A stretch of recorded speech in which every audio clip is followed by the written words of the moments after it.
का चिन्ह पिता पुत्र पवित्रात्मा के नाम पर आमीन। सर्वशक्तिमान महान परमेश्वर पिता, हम आपको धन्यवाद देते हैं, राजाओं के राजा प्रभुओं के प्रभु प्रभु यीशु मसीह, पिछली रात के लिए, आज के दिन के लिए, शाम रात के लिए पिता हम धन्यवाद देते हैं कि आपने अब तक हमें जीवित, सुरक्षित और अचानक मरण से बचाया।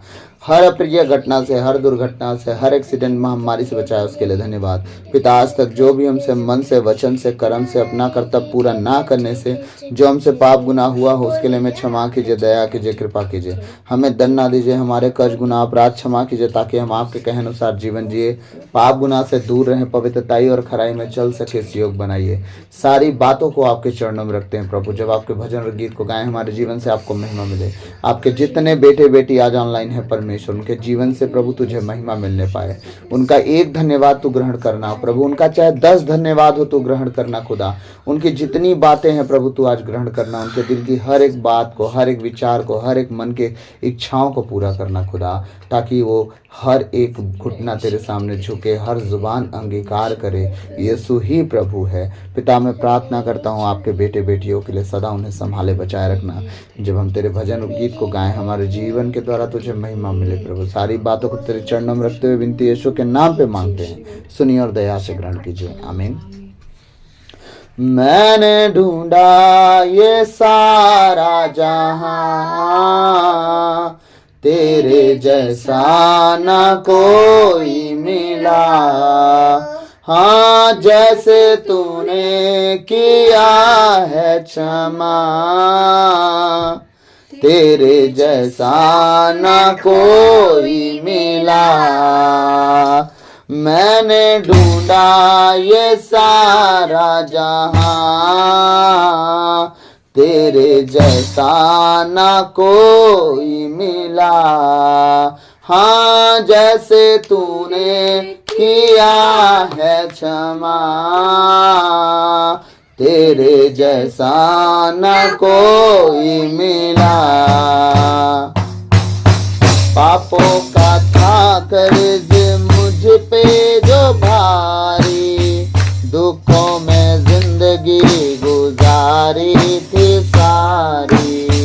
मेरे गुनाहों से मुझको बचा ले, तूने खुदा अपनी जिंदगी थी।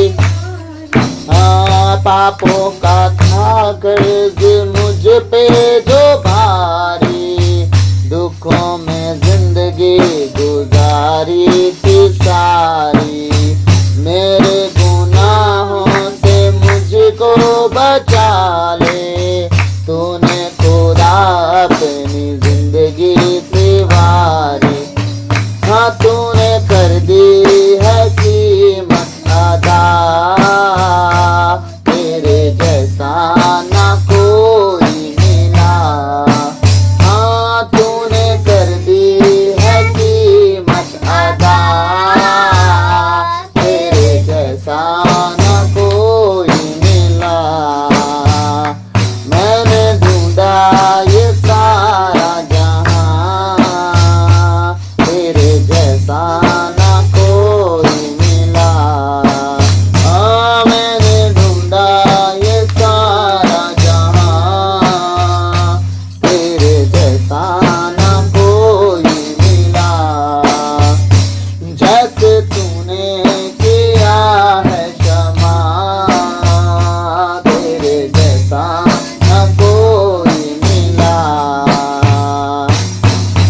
दुनिया के आगे दुहाई बहुत दी, आंसू के बिन ना मिला मुझको कुछ भी।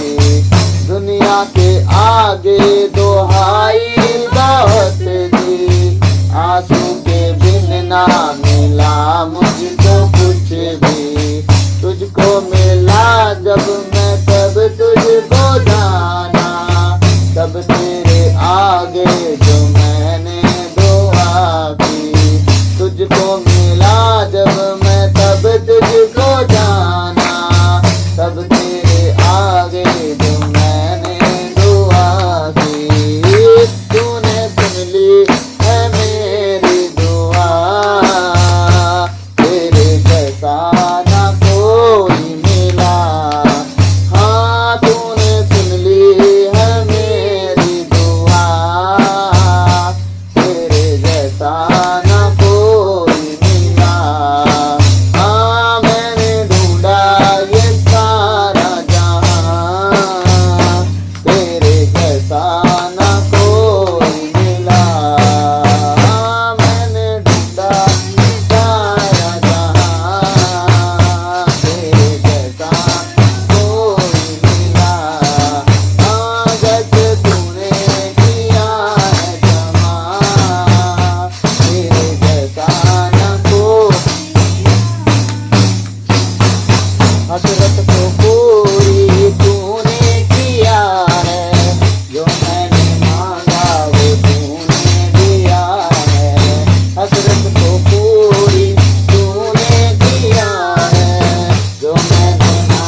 ये सारा जहां, तेरे जैसा ना कोई मिला। जैसे तूने किया है क्षमा,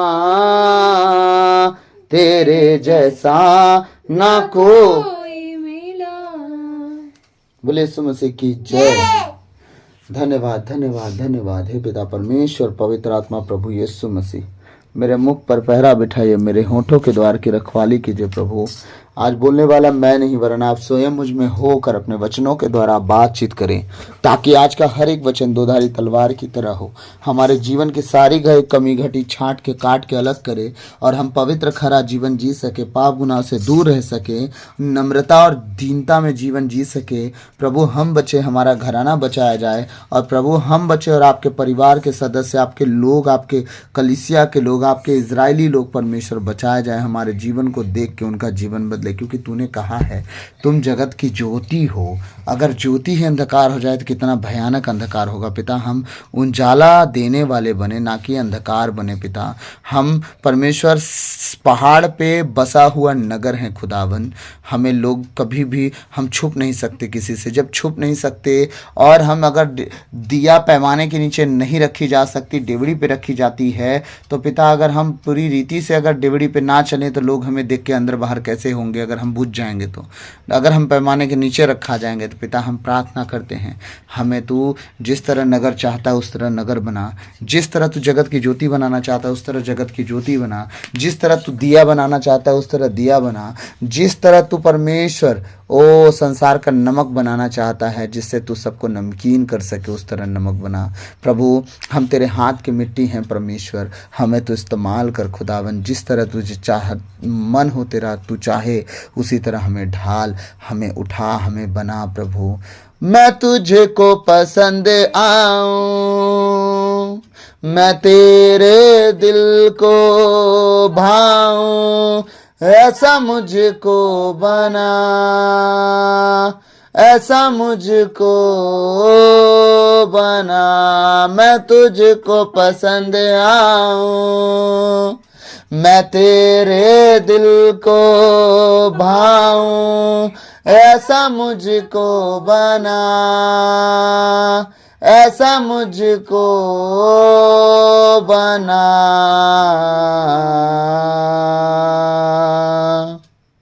मेरे अंदर तेरी आदतों को भर दे, मेरे अंदर तेरी चाहतों को भर दे, मेरे अंदर तेरी आदतों को भर दे, मेरे अंदर तेरी चाहतों को भर दे। मैं तुझको पसंद आऊं, मैं तेरे दिल को भाऊं, ऐसा मुझको बना, ऐसा मुझको बना। प्रभु हम तुझे पसंद आए उस योग्य पात्र का बर्तन बना खुदावन, और हम ऊंचे काम में आने वाले हो सके इस योग बना। सारी बातों को तेरे चरणों में रखता हूँ खुदा। मेरे मुख पर पहरा बिठा, मेरे होठों के द्वार की रखवाली कर। आज बोलने के लिए शब्द दे परमेश्वर, बोलने वाला मैं नहीं, अपने वचन के द्वारा अपने बेटे बेटियों से तो बात कर, ताकि प्रभु जो विश्वास तू अपने लोगों को दिखाना चाहता आज उस विश्वास के विषय में उन्हें दिखा परमेश्वर, उसके विषय में वो जान सके। सारी बातों को तेरे चरणों में रखते विनती यीशु के नाम पे मांगता हूँ, सुनिए और दया से ग्रहण कीजिए, आमीन। आइए हम प्रभु के वचन में जाएंगे। एक आज विशेष टॉपिक है जिस टॉपिक के विषय में हम बात करने वाले हैं। अब हम टॉपिक के ही ऊपर बात करेंगे। मैं चाहूंगा कि आप खुद बाइबल स्टडी करो और अपने लोगों को जिस तरह मैं आपको सिखाने जा रहा हूं उसी तरह आप अपने लोगों को सिखा सकें। मेरे कहने का तात्पर्य यह है कि देखिए अब सब जगह प्रार्थनाएं बंद हो रही हैं। खुदा के लोग दुआ से ज़्यादा संसार में जीना पसंद करते हैं। तो दुआ से जब आप भागोगे, संसार में जियोगे, एक बात नोट करके लिखना, एक दिन इजराइली भी यही किए, सारे राजा आते थे, इजराइलियों को मारते थे, लूटते थे, चले जाते थे। लास्ट में जब परमेश्वर दुखी हो गया तो नबूकदनेस्सर को भेज दिया, पूरे यहूदी गिरफ्तार हो गए। इसी तरह आज हमारे बीच में भी नबूकदनेस्सर है और सारे इजराइली उसके गुलाम बनते जा रहे हैं, जैसा वो कह रहा है करते जा रहे हैं, बस वो दुआ नहीं कर रहे हैं। तो देखिए, मुझे आप लोगों से अब कोई शिकायत नहीं है, क्योंकि मैं जितना मुझसे बना मैंने किया, जितना छटपटाया मैं छटपटा लिया, जितना दुखी होना था हो लिया। अब मुझे किसी बात का दुखी नहीं होना, क्योंकि मैं अपने परमेश्वर की नज़र में निर्दोष पाया जाऊंगा। क्यों? क्योंकि मैंने अपना 100% आपके बीच में दिया, कुछ भी नहीं रख छोड़ा जो मेरे पास था और मैं आप लोग को ना बताया हूँ। और आप चले नहीं, वो आपकी मिस्टेक है, वो अलग बात है। लेकिन मैं अपने तरफ से मुझे जो आपको सिखाना था मैंने सिखाया। आप चंगाई भी देखे, छुटकारा भी देखे, अपराधों की क्षमा भी देखे, प्रभु उठाया भी, आप सब देखे हो। आप बस ठंडे ही रहना चाहते हो। तो देखिए, मेरी गलती नहीं है, मैं आपको छोटे लेवल से बड़े लेवल तक की ज्ञान दी, और मैं जानता हूँ जो बातें मैंने सिखाया, अगर उसके अनुसार जो चला है वो उसको आशीष पाया है, और जो नहीं चला है वो फिर मैं यीशु मसीह नहीं हूँ कि आपको छू मंतर कर पाऊँ। प्रभु यीशु के हाथ में था सब कुछ, है ना। तो आइए हम एक विषय में जाएंगे। विश्वासियों को धर्मी ठहराया इनके द्वारा। किनके द्वारा? इनके द्वारा। ये इन कौन है? ये इनके द्वारा कौन है? ये 8 लोग हैं इनके द्वारा।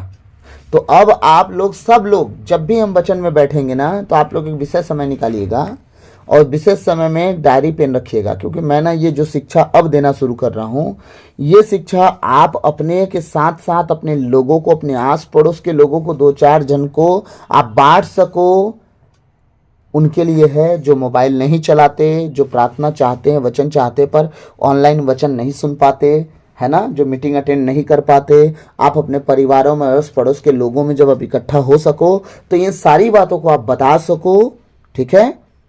इसीलिए मैं आप लोग को बोल रहा हूँ डायरी पेन लेके बैठिएगा, ताकि जितने वचन मैं आपको लिखवाऊं, आप अपने लिए वचन लिखो, विषय लिखो और टॉपिक लिखो, ताकि आप उन्हें बता सको। क्या लिखवाया मैं टॉपिक का नाम? विश्वासियों को धर्मी ठहराया इनके द्वारा। किनके द्वारा? नंबर 1 इनके द्वारा ना। अब नंबर 1 है, लिखिएगा, परमेश्वर के द्वारा, ठीक। नंबर 2 है मसीह के पुनरुत्थान के द्वारा, ठीक है। विश्वासियों को धर्मी किसके द्वारा ठहराया गया, ये मैं बता रहा हूं। नंबर 1 परमेश्वर के द्वारा, नंबर 2 मसीह के पुनरुत्थान के द्वारा, नंबर 3 पवित्र आत्मा के द्वारा, नंबर 4 लहू के द्वारा, नंबर 5 अनुग्रह के द्वारा, नंबर 6 विश्वास के द्वारा, नंबर 7 प्रार्थना के द्वारा, नंबर 8 और सबसे इंपॉर्टेंट आज्ञा पालन के द्वारा, ठीक। अब इनके विषय में मैं बहुत लंबी बातें बताऊंगा। अब नंबर 1 में चलते हैं। 8 पॉइंट लिख लिए। अब नंबर 1 के सामने लिखिए रोमियो अध्याय 3 पद संख्या 26। अब हम पहला विश्वासियों को धर्मी ठहराए जाने का जो द्वार था, रास्ता था, वो कौन है? परमेश्वर के द्वारा। तो पहला है रोमियो 3 अध्याय पद संख्या 26। अब हम निकालेंगे, ठीक है। विश्वासियों को धर्मी ठहराया इनके द्वारा। किनके द्वारा? पहला है परमेश्वर के द्वारा। तो परमेश्वर के द्वारा जब धर्मी ठहराया गया, तब हम निकालेंगे अब रोमियो 3 का 26, तब हमें पता चलेगा कैसे। हालेलुया। रोमियो 3:26 पेज नंबर आपको मिल जाएगा 235 पर, ठीक है। वचन कहता है, उसने इस युग में अपनी न्यायप्रियता का प्रमाण देना चाहा, जिससे यह स्पष्ट हो जाए कि वह स्वयं पवित्र है और उन सबों को पाप मुक्त करता है जो ईसा में क्या करते हैं? विश्वास करते हैं। आमीन। धर्मी ठहराने का क्या उपाय बता दिया परमेश्वर? जो पापी था उन्हें धर्मी कैसे ठहरा रहा है? अपने इकलौते बेटे के द्वारा धर्मी ठहरा रहा है। वो कैसे कैसे? उसने इस युग में, जिस युग में हम जी रहे हैं, वर्तमान की बात कर रहे हैं, अपनी न्यायप्रियता का प्रमाण देना चाहा। हाँ, हालेलुया। वचन क्या कह रहा है? उसने इस युग में अपनी न्यायप्रियता का प्रमाण देना चाहा, जिससे यह स्पष्ट हो जाए कि वह स्वयं पवित्र है और उन सबों को पाप मुक्त करता है जो ईसा में क्या करते हैं? विश्वास करते हैं। याद रखिएगा, हमारे प्रभु यीशु मसीह में विश्वास करने वाला व्यक्ति पापों की क्षमा पाता है। क्यों? क्योंकि जितने यीशु मसीह के जीवित रहने पर पाप गुनाह में थे और प्रभु के पास रोते पीटते आते थे, प्रभु ने क्या कहा? बेटी जा, तेरे बहुत से पाप क्षमा कर दिए गए हैं, अब फिर पाप ना करना। प्रभु ने क्या कहा? यहां भी तो वही कहानी चल रही है कि जो ईसा में विश्वास करता है, याद रखिएगा, जिस तरह प्रभु पवित्र है, लोगों को अपना जीवन भी पवित्रता और खराई में जीना चाहिए। आज शिक्षाएं बहुत चल रही हैं, बहुत बहुत बहुत बहुत, लेकिन कभी एक बात नोटिस की है आप लोग? प्रभु कहता है मैं तुम्हारा सिर हूं। कलीसिया क्या है? मसीह की कलीसिया कौन है? मसीह की कलीसिया देह है, ठीक है। जब मसीह की कलीसिया देह है तो मसीह की देह क्या पापी है? मेरे को ध्यान से समझाइएगा लोग, है ना, कमेंट में डाल दीजिएगा, मैं सबके जवाब देने के लिए तैयार हूं। अब थोड़ा ना अब मूडी बन रहा हूं मैं, क्योंकि अब प्रचार मुझे ना स्ट्रिक्टली करना पड़ेगा थोड़ा सा। लेकिन अगर जो बात समझ गए ना, मैं सच कहता हूं, आप लोग आशीषों से भरोगे और अपना लेवल पहचान जाओगे कि आप दुष्ट आत्माओं के संतान नहीं हो। जिसकी संतान हो आपको अधिकार, सामर्थ, सब कुछ दिया है। अब आप कहते हो कि कलीसिया मसीह की देह है और आपका सिर कौन है? प्रभु यीशु मसीह। तो ये बताइए, जब आपका सिर यीशु मसीह है और यीशु मसीह की देह कलीसिया है, मेरी बात ध्यान से सुनिए, हाँ, तो ये बताइए, अगर कलीसिया की देह सर जो है यीशु मसीह है और यीशु मसीह का देह कलीसिया है, तो ये बताइए कलीसिया पापी कब से हो गई? मैं तो पापी हूं प्रभु, काहे अपने आप को कोसे जा रहे हो भाई? क्या प्रभु आपको पापी बनने के लिए भेजा? अरे जब थे तब थे ना, अब हो गया ना, बस करो। शैतान मुझ पर अटैक करता है प्रभु, क्यों शैतान को इतना बड़ा बना रहे भाई? तुम्हारे प्रभु की देह हो तुम, शैतान अधिकार तुम पर ले रहा है कि तुम परमेश्वर के मंदिर हो? पहले बताओ, जब तुम परमेश्वर के मंदिर हो तो तुम्हारे ऊपर अधिकार किसका है? तो तुम कैसे बोल रहे हो शैतान अटैक कर रहा है? भैया हमारे लिए प्रार्थना कर दीजिए। क्यों बहन? दुष्ट आत्मा परेशान करती है। बताइए क्या ये बात है यार? अब आप कहते हो हम परमेश्वर के लोग हैं, परमेश्वर को जानते हैं, परमेश्वर का ये देह मंदिर है और परमेश्वर इसमें निवास करता है। दुष्ट आत्मा कहां से आ गई? कहां से आई मालूम है?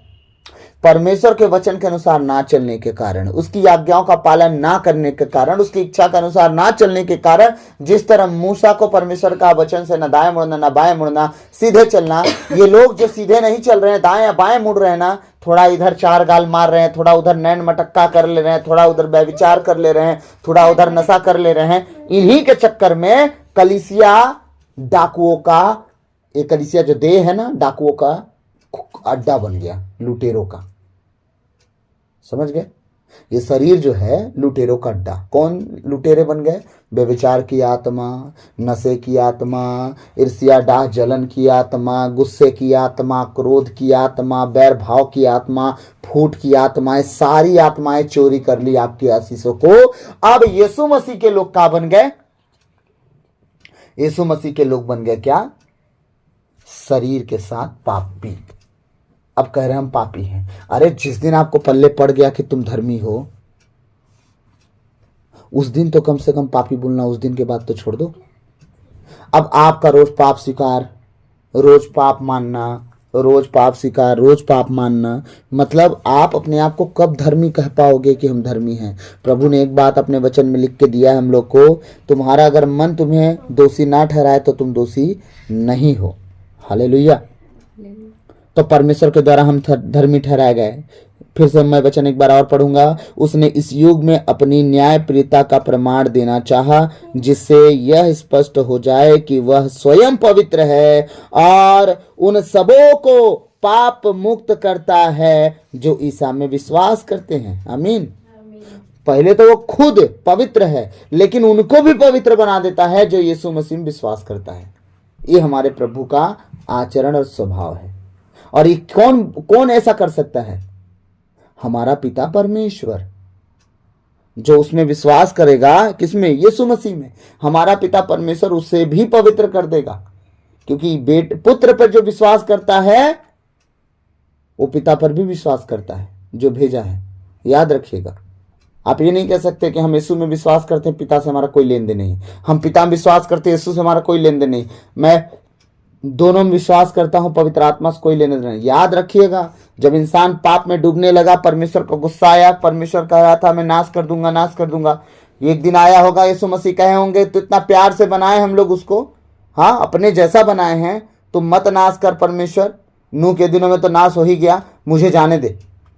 ठीक, जब परमेश्वर का दाहिना हाथ छोड़ के यीशु मसीह बलिदान होने के लिए माता मरियम के गर्भ से जन्म लिए, ठीक है, पवित्र आत्मा बोलेंगे पिता मेरा साथी तो चला गया, आप आराम से बैठिए, मैं जाता हूं उसका मदद करने। पवित्र आत्मा आ गए यीशु मसीह के पीछे पीछे। ठीक, क्योंकि पवित्र आत्मा न ऊँघते हैं न झपकी लेते हैं, हमने वचन पढ़ा ना। लेकिन यीशु मसीह जब माता के गर्भ से पैदा हुए तो वो सोते भी थे, खाते भी थे, जगते भी थे, झुकते भी थे, ऊँघते भी थे, क्योंकि वो शरीर के स्वभाव में रहे होंगे। शरीर का जितना काम है, जितना क्रिया है वो करते रहे होंगे बचपन से लेके जब तक सेवा शुरू नहीं किए। ठीक, तो पवित्र आत्मा अगर ऊँघते झुकते तो यीशु मसीह को तो शैतान निपटा देता अपने तरफ से। क्यों? क्योंकि जब वो पैदा हुए थे बतलहन में, ठीक, तो राजा भेजा था नहीं बच्चों को मरवाने के लिए। बताइए, जब चरवाहे यीशु मसीह से मिलने गए थे, कहाँ? चरनी में यीशु को मिलने गए थे ना चरवाहे, जब पैदा हुआ था यीशु, तो राजा से मिले। कहाँ गया? यहूदियों का राजा पैदा हुआ है आज। तो उन्होंने कहा, राजा ने कहा ठीक ठीक बताना कहाँ पैदा हुआ है। जब वो लोग उसके तरफ नहीं गए, भाग गए, जब वो लोग नहीं गए भाग गए ना, चरवाहे जब मिलने गए, राजा बोलता है ठीक ठीक जहाँ उदय हुआ था तारा मुझे बताना। हाँ, लेकिन चरवाहे को जब परमेश्वर ने कहा उधर से नहीं जाना, चरवाहे राजा के पास नहीं गए। राजा को गुस्सा आया। राजा कहता है जितने 2 साल से नीचे के बच्चे होंगे सबको मरवा देना। राजा क्या किया? सारे बच्चों को मरवा दिया, लेकिन प्रभु यीशु को वहां से निकाल दिया गया। इसका मतलब ना पवित्र आत्मा झुकते हैं, ना ऊँघते हैं, ना झपकी लेते हैं, लेकिन प्रभु यीशु पैदा ही हुआ था। मारने वाला शैतान राजा के अंदर उस टाइम भी घुस गया था ताकि राजा को मार सके। याद रखिएगा, क्योंकि हमारा प्रभु यीशु देवधारी हो गया था। उस समय उसको जो चाहे वो कर सकते थे लोग, लेकिन उसका निर्धारित समय पवित्र आत्मा और पिता परमेश्वर तय करते। क्यों? 33.5 साल की उम्र में मारा गया कि नहीं मारा गया? अमर तो था नहीं प्रभु धरती पर, वो तो उसको शरीर से पैदा हुआ, शरीर में मरना पड़ता तब वो अमर हुआ। हाँ, इसीलिए इन सब बातों का ख्याल रखना है। हालेलुया। और ये सब प्रकाशन प्रभु अभी मुझे दे रहे हैं। देखिए, इसीलिए परमेश्वर जब देखे कि बेटा भी चला गया, पवित्र आत्मा भी चले गए, पिता सोचे होंगे कि मैं अकेले अब क्या करूंगा, यहाँ मैं भी जाता हूँ। तब यीशु मसीह कहते हैं पिता मुझ में और मैं पिता में रहता हूँ। जो मुझे देखा वो पिता को देखा, जो पिता को देखा वो मुझे देखा। एक बराबर है, तू मुझे देखे यही बहुत है। चले बोलते ना, पिता हमें पिता के दिखा दे यही काफ़ी है। बोलता है तुम अभी भी तुम पिता के चक्कर में लगे हो, जिसने मुझे देखा वो पिता को देख चुका है। इसका मतलब पिता उसके अंदर वास करते थे, क्योंकि ये शरीर ही उसका मंदिर है, वो जब चाहे आ जा सकता है। हालेलुया। इन सब बातों का ख्याल रखिएगा। इसीलिए परमेश्वर पवित्र होने के बाद अपने बेटे को पवित्र बनाया। अब वो कहता है जो मेरे बेटे में विश्वास करेगा वो भी पवित्र होगा। विश्वास करना काफी है। मैंने क्या पिछले दिनों में आप लोग को सुनाया, कर्म बिना विश्वास मरा हुआ है। विश्वास के साथ आपको कर्म करना पड़ेगा कि उद्धारकर्ता यीशु मसीह है। तो उद्धारकर्ता बना कैसे? पाक पवित्र नम्र और दीन जीवन जी के उद्धारकर्ता बना। तो अब क्या चाहिए? हमें भी सेम जीवन जीने का हमें भी चाहिए, ताकि हम भी पाक पवित्र नम्र और दीन जीवन जी सकें। पवित्र खरा जीवन जी के नम्रता और दीन होके प्रभु के साथ चलें और बने रहें, तब जाके परमेश्वर हमारे जीवन में काम करेंगे और अपने बेटे के दाहिने बाएं बैठाने का अधिकार दे सकते हैं वो। हाँ, स्वर्ग राज मिल जाए आज के मसीहियों को, यही बहुत है, बाकी आप भूल जाओ। स्वर्ग राज बस मिल जाए, जीवन देख लीजिए। क्योंकि यीशु मसीह ने एक बात कहा है, सबको नोट करना चाहिए इस बात को।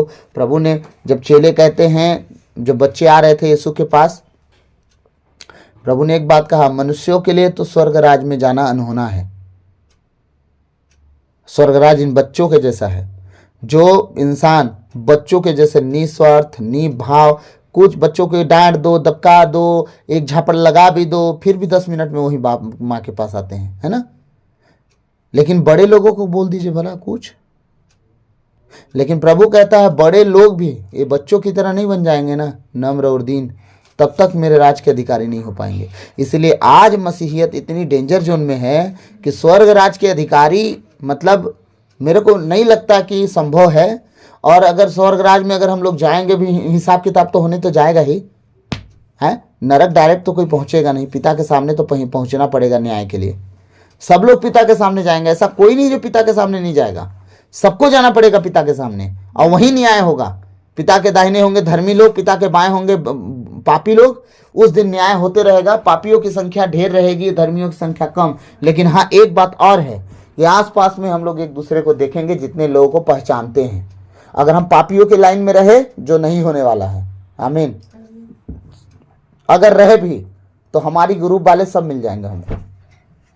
जितने लोगों को हम दुनिया में देखे हैं प्रभु में, है ना। ऑनलाइन भी बहुत शकल हमको दिखा होगा, याद होगा वो शकल, कभी भी दिखेगा तो याद आ जाएगा। वो भी मिलेंगे तो हम पहचान लेंगे उनको, है ना।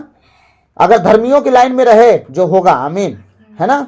जितने ऑनलाइन है सब सुन लीजिए, हम सबकी बात कर रहा हूं। जितने ऑनलाइन हैं जो सच में वचन के अनुसार चल रहा है, हम धर्मियों के लाइन में होंगे। धर्मियों के लाइन में होंगे तो जो आपके आसपास दुनियादारी में लोग मिले हैं, ठीक, और सही रीति से नहीं चलते, बस अपना नाम यीशु के नाम पे बेच रहे हैं कि हम ईसाई हैं, तो उस दिन आप उन्हें अपने बगल वाली लाइन में देखोगे, जिनकी कहानी है अनंत आग। ठीक, उसके विषय में हम जाएंगे, जल्दी जाएंगे। उठा लिए जाने के विषय में, रैप्चर के विषय में, और पुनरागमन के विषय में, नरक के विषय में, सब बातें मैं बताऊंगा। जल्द से जल्द प्रचार करूंगा, क्योंकि वो प्रचार बहुत लंबा है। इसीलिए जब मैं शुरू करूंगा तो लगभग 1 महीना 2 महीना जा सकता है वो, क्योंकि वचन बहुत लंबा है, बहुत लंबा है वो। ठीक है, पूरी बाइबल की हिस्ट्री परमेश्वर दे दिया है उसमें छान के। मैं लगभग 21 से 22 घंटा उस वचन को एक बार में बनाया हूँ। उतने वचन प्रभु देता गया, बनाते गया। हालेलुया। तो प्रभु का वचन कह रहा है, पहला क्या है, परमेश्वर के द्वारा क्या हो सकता है, विश्वासियों को धर्मी ठहराया जा सकता है। दूसरा कौन है, मसीह के पुनरुत्थान के द्वारा हम धर्मी ठहराए जा सकते हैं। दूसरा ये है, ठीक, मसीह के पुनरुत्थान के द्वारा। वचन कहाँ है, रोमियो अध्याय 4 पद संख्या 25। 3 का 26 देख लिए, अब 4 का 25 देखेंगे। जस्ट आगे मिलेगा, एक पेज आगे आपको, रोमियो 4 का 25। अब मसीह के द्वारा हमें धर्मी ठहराया जाएगा, उसके पुनरुत्थान के द्वारा। चलिए हम पढ़ेंगे। हालेलुया। वचन क्या कह रहा है, ध्यान से पढ़ेंगे। वही ईसा हमारे अपराधों के कारण पकड़वाए गए और हमारी पाप मुक्ति के लिए जी उठे। आमीन। मसीह के पुनरुत्थान के द्वारा हम धर्मी ठहराए गए। याद रखिएगा, वही ईसा हमारे अपराधों के लिए कारण पकड़वाए गए, मारे गए, क्रूस पर चढ़ाए गए, सिर्फ हमारे पापों के कारण। लेकिन हमें धर्मी ठहराने के लिए, कि जैसे मैं धर्मी था तुम भी धर्मी बन जाओ। मरा रह जाता तो उसकी धार्मिकता बनी ना रहती। इसीलिए वो हमें धर्मी ठहराने के कारण फिर तीसरे दिन जी उठा, ताकि हम दावा कर सकें मेरा प्रभु जिंदा है, जीवित है, जलाली है, सामर्थी है, मुक्तिदाता है। उसे मुक्ति मिली, हमें भी मुक्ति दे सकता। मैं एक बात पूछूं, क्या अंधा को रास्ता दिखा सकते हैं? हाँ? क्या गूंगा सुर में गाना गा सकता है? क्या बहरा सुन के नाच सकता है? हाँ, इसका मतलब जो गा सकता है वही सुर में गाना सुना सकता है, जो सुन सकता है वही सुन के बोल सकता है, जो रास्ता देख सकता है वही रास्ता दिखा सकता है, जो पुनरुत्थान का स्वाद चखा है वही पुनरुत्थान का स्वाद चखा सकता है। और वो एक लौता यीशु मसीह है जो पुनरुत्थान का स्वाद चखा है, वो धर्मी ठहरा है, वही हमें धर्मी ठहरा सकता है। दुनिया की कोई ताकत धर्मी नहीं ठहरा सकती। हालेलुया, आमीन। तो अगर हमारा प्रभु यीशु पुनरुत्थान के बाद हमें धर्मी ठहरा सकता है, तो हमें तो पता है कि वो पुनरुत्थान उसको हो चुका है। अभी हम पुनरुत्थान के दिनों में ही सिर्फ गुजरे हैं। जब हमें पता है कि वो पुनरुत्थान दे सकता है और उससे मिल चुका है, तो क्यों ना हम दुनिया की सारी बातों को छोड़ के उसके राज और धार्मिकता की खोज में लग जाएं, ताकि दुनिया की सारी बातें भी हमारे पीछे रहें और हम प्रभु के पीछे रहें। ना ये जाए ना वो जाए, जब हम संसार की ओर भागते हैं प्रभु छूट जाता है। हाँ, जब प्रभु की ओर आते हैं संसार अपने आप पीछे पीछे आता है। लेकिन हमें लगता है संसार मिलेगा नहीं। हमसे यही मिस्टेक हो जाती है कि संसार नहीं मिलेगा। संसार तो आपके पीछे पड़ जाएगा कि तू प्रभु को छोड़ हमें ही रख ले। लेकिन जिस दिन आप कहते हो ना तू नहीं चाहिए, सिर्फ प्रभु चाहिए, संसार भी आपके साथ रहेगा और प्रभु भी आपके साथ रहेगा। आमीन। तो प्रभु आज के इन वचनों के द्वारा हम सबको आशीष दे। आमीन।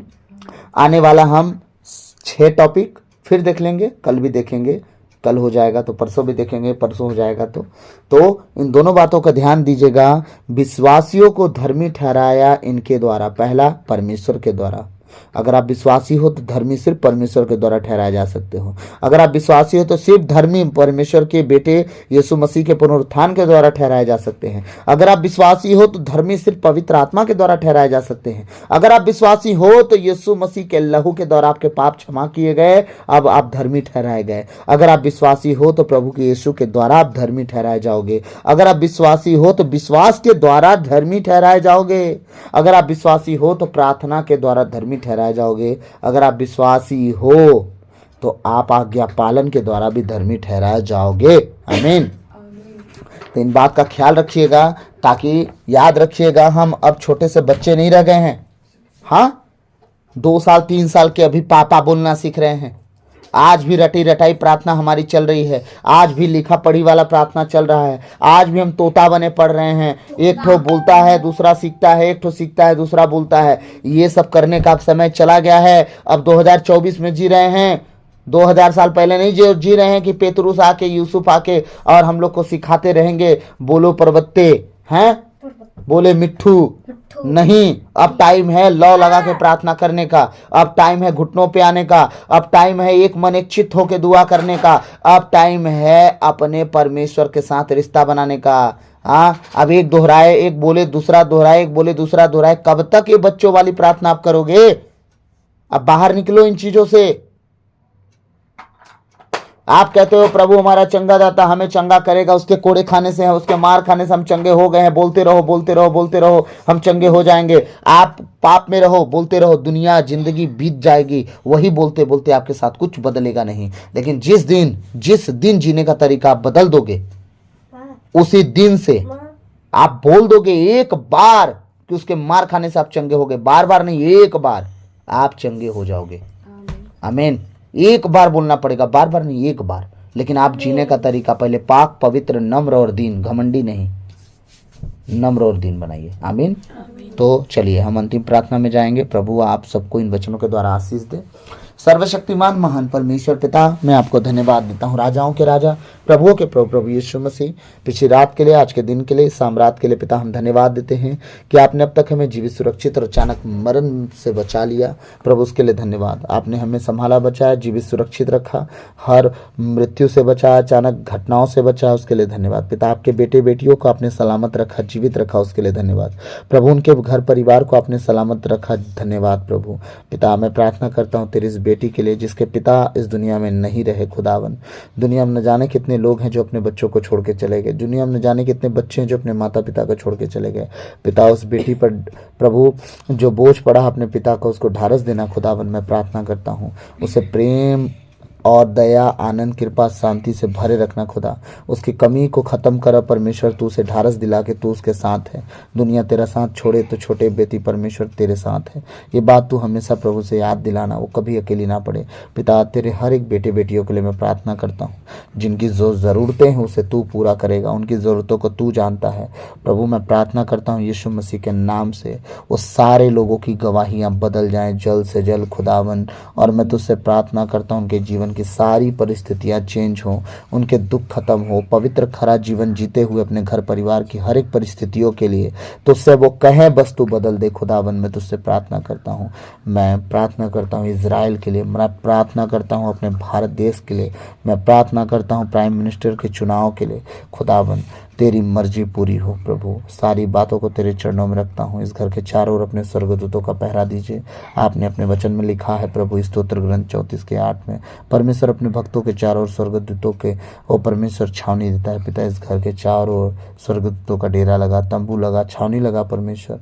कोई भी दुष्ट की युक्तियाँ, दुष्ट की बातें, दुष्ट का गढ़, उसकी चाल हमारे जीवन, शरीर, प्राण, आत्मा, घर परिवार में कभी काम ना करे। हम पवित्र खरा जीवन जी के आगे बढ़ते जाएं। सारी बातों को तेरे चरणों में रखते हुए विनती यीशु मसीह के मीठे और मधुर नाम से बाप आपसे मांगते हैं। आपने कहा है तू बस तेरा घराना बचाया जाएगा।